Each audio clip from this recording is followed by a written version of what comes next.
Imagine this.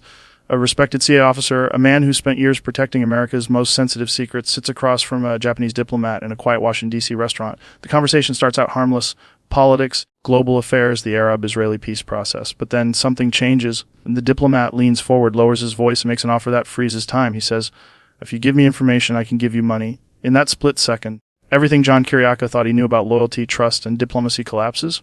What would you do in that moment? Would you walk away or take the deal? Kiriakou didn't hesitate. He stood up, furious, and stormed out. No second thoughts, no temptation.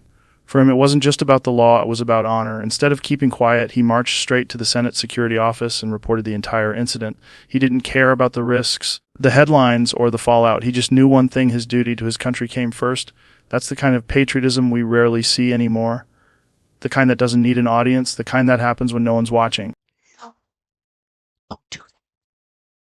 You give me information, I can give you money.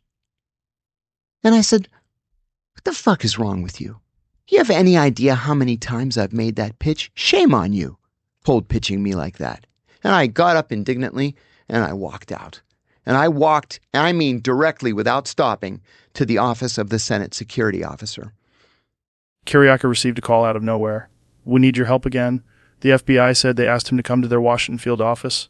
He went in willingly, confident, believing he was being brought in as an ally, maybe even a consultant. But once inside that sterile room, the tone changed. Agents who started the meeting with smiles and polite small talk suddenly turned cold. Their questions got strange. They asked about something called the Sam Adams Project, something Kiriakou had never even heard of. And then the bomb dropped. "John," one agent said flatly, "we know you've been giving classified information to Guantanamo Bay defense attorneys." Kiriakou was stunned. "What are you talking about?" he asked. That's when they told him the truth, or rather their version of it. "We're investigating you," they said, "and we're raiding your house right now." Just imagine that moment.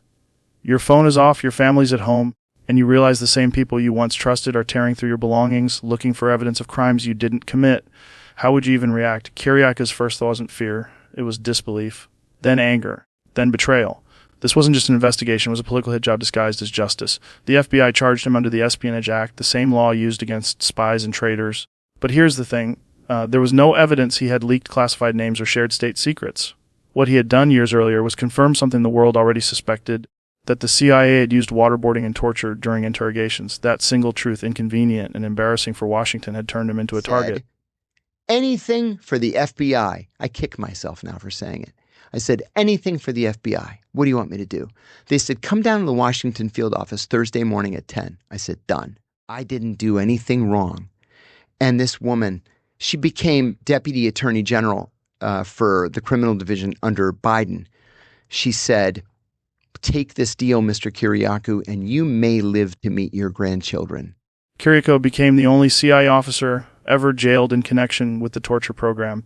And not for committing it, but for speaking about it. The U.S. government charged him under the Intelligence Identities Protection Act, a law originally meant to punish spies who deliberately exposed secret agents. But Kiriakou hadn't revealed any names or endangered any lives. His only offense was telling Americans the truth about what their government was doing in the dark. And here's the irony that makes the story sting. The only other person ever charged under that same law was a CIA secretary in the 1980s who actually did reveal agent names to a foreign intelligence officer.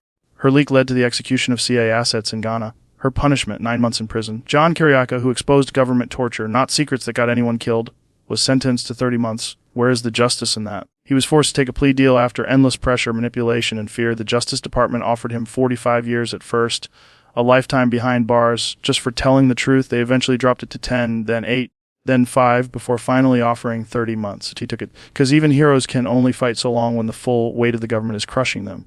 The truth is, the system didn't want justice. It wanted silence. Kiriakou embarrassed the CIA, and for that he had to pay. It wasn't about law or national security. It was about sending a message to anyone who might dare to speak up next time.